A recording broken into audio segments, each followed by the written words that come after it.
বিশাল সমদল এটা উলিয়াইছে তামোলপুৰত আৰু তেওঁ কৈছে যে 12খন আসন নিশ্চিত আৰু অসম চৰকাৰ গঠন কৰাৰ ভূমিকা গ্ৰহণ কৰিব। প্ৰমোদ বড়োৰ কথা লৈ পেলাই যদি কোনোবাই মানি চলে বা কাম কৰে, মই বাৰে বাৰে কৈ আছোঁ চেছ হৈ যাব।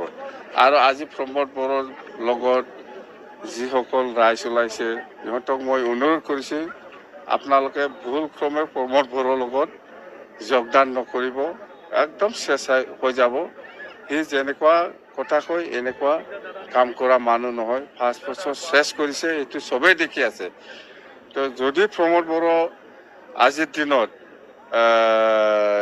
যদি জিকি যায় তেতিয়াহ'লে আৰু চেছ হৈ যাব, নষ্ট কৰিব সি। মুঠতে আমাৰ BTC-বাসী ৰাইজক মই এটাই অনুৰোধ, Dipen Boro, Pramod Boro, ABSU leader, UPPL leader একে বস্তু।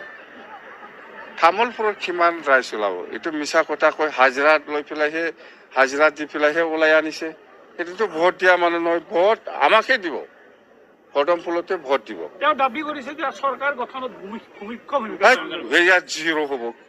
জিৰ' কিবা ক'ৰবাত লগোৱা যায় আগে পিছে।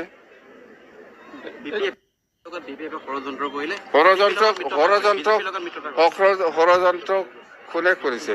UPPLহে কৰিছে, আমিতো কৰা নাই। আমাৰতো চিধা কথা, এইবাৰ আমি NDA লগত আছে, NDA লগত একেলগে থাকি চৰকাৰ কৰিম বাছ। BTC 15টা আছে, কি 12টা? প্ৰমোদৰ মতে 12টা হ'ব পাৰে, আমাৰ মতে 15টা।